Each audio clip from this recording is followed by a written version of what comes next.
Hi, I'm Shannon and welcome back to my channel. If you're new here, my name is Shannon Medisky and I'm a soft skills strategist. And today I'm going to share 3 different ways that stress or constraints can help fuel your creativity. But before we get into those strategies, let me share a quick story with you. It was actually my very first teaching job fresh out of college. And I was super excited because I got to teach art to every single grade level, kindergarten all the way up through 8th grade. And I was as excited as I was stressed out about this because, well, one, for a first teaching job on my own, of course I had student taught and had worked under mentor teachers, but this was my first solo on my own teaching assignment, and it wasn't just for one grade level, it was for a huge amount of different skill levels and developmental ages. And so again, I was excited. And to make things even more overwhelming and exciting, I got to create my own curriculum. There was no existing art instruction or anything of that sort. And so I was not only going to have to come up with all the assignments for these different grade levels, and I think it was over about 800 students I had in total. So not only was I going to have to come up with all the lessons and the individual art activities for these students, but I would also have to create a scope and sequence and a bona fide curriculum. And what a scope and sequence is just essentially what you want to teach and how long you have to do it and how you're going to get there, the individual lessons and the benchmark achievements or goals that you want to get along the way. So I thought, you know what, no problem. I got the job, I think it was in May, and the actual assignment itself wouldn't start until the following September. So I had all summer. I thought, this is fine. I'm overwhelmed, but I'm excited. And fresh out of school, got lots of enthusiasm. And I thought, I got plenty of time.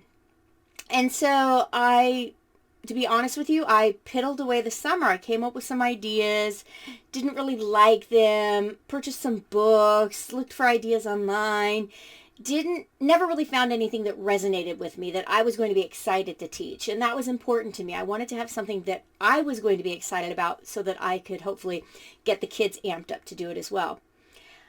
And long story cut very short, I piddled away my time to the tune of having 2 weeks before school started.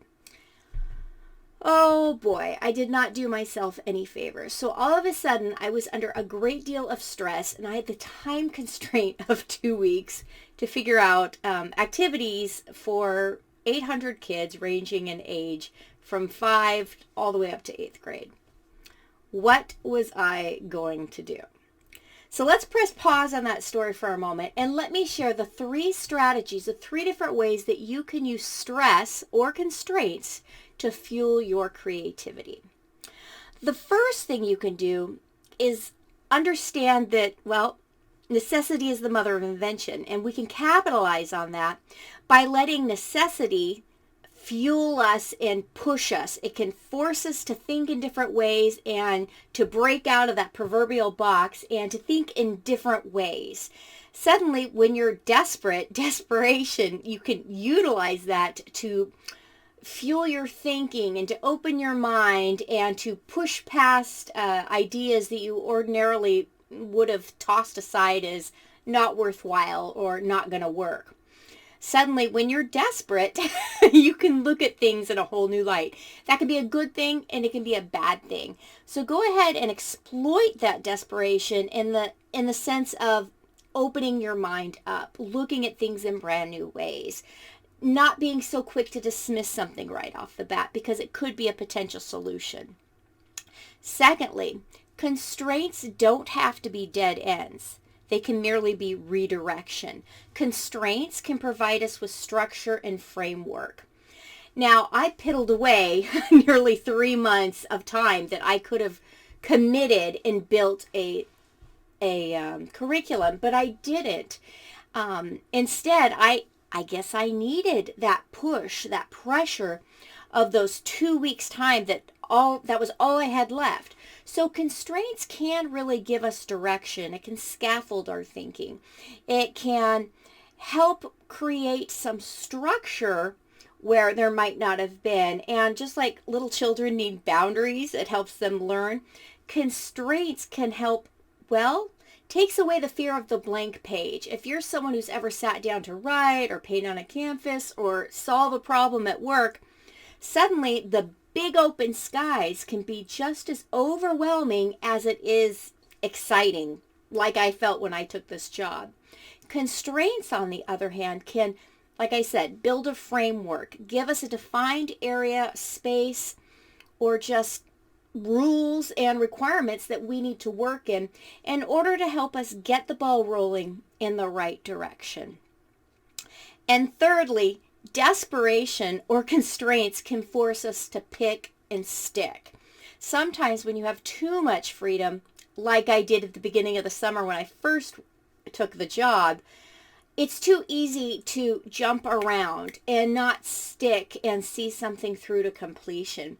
When constraints have you locked into a finite amount of time or a finite number of ways or a finite number of options, that constraint can actually be a tool because it can force you to, like I said, pick, stick, and commit and to see something through. So those are my 3 ways that constraints can actually be a positive thing. You can exploit them to help you fuel your creativity to find a potential solution. So getting back to my story, what did I do? I'm going to be honest with you. I was desperate.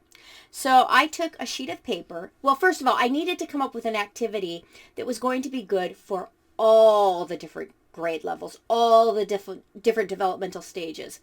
So it had to be something that was going to be just as fun and effective and instructionally sound for a kindergartner as it would be for an 8th grader.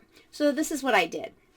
I took a sheet of regular old printer paper and a Sharpie, and I drew a nice nondescript squiggle on it. And then I took this to Costco and had it photocopied over 1,000 times. I think I had 1,020 copies made. Confused the heck out of the person at the copy center. But this is what I did. And the assignment was every single student in the school was going to take this exact same squiggle and turn it into artwork. They had to turn it into their own masterpiece. The only rules were they had to use the squiggle in some way, shape, or form in their design, and they had to use this paper. Other than that, they had full reign.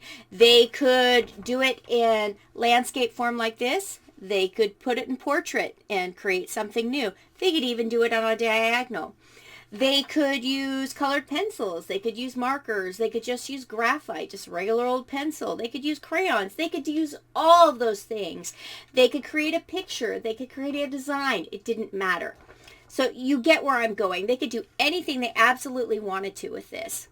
And the whole point of this assignment, one, it fulfilled my goal. I had to have one activity that would work across all the grade levels. But I also wanted something that, one, would help the children become more comfortable working in an open-ended environment or working on an open-ended assignment. Children and even us as adults, we like to see examples. We need to know, okay, you want me to get to point B, but I'm at point A. I need to see an example of exactly what it is you want in the end. What does point B look like so that I can try to get there so it can look that way, so I can make it look right or the way it should. Kids very much need this, and so it's uncomfortable to work on open-ended activities where there is no right or wrong. So I tried to provide just enough constraints, this sheet of paper, so that the children had something to start with, but then they had full reign to go wherever they pleased. And I also wanted to create an activity that would build community. This was the first time that it was a private school. It was the first time this private school would ever have any kind of art curriculum or bona fide art lessons and activities for all of the grade levels. And so I wanted to do something that was going to build community and that was going to get the entire school really excited about this program. So after all 800 of my students completed this project, I took hours and hours in between instruction lessons that I gave and taped them up all over. How many? I believe the school was like 4 or 5 stories tall. So I made sure to mix it up and put some of the kindergartners who were on the first floor, put some of their pictures up on the 4th floor, and so on and so forth, so that all the students in the school and all of the teachers there could see, wow, look at the wide variety, look at the creativity that everybody in the school was able to do with this simple line. Now, am I proud of the fact that I put it off to 2 weeks before the school started? Absolutely not. But was I able in the end to come up with an activity, a lesson that was going to have instructional value, that was going to get the kids excited about art?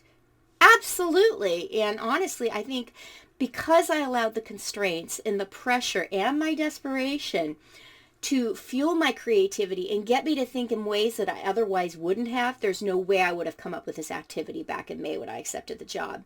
But because I allowed myself to utilize those constraints, utilize the stress, and yes, exploit my desperation, I was able to come up with a lesson and an activity that I'm really proud of to this very day.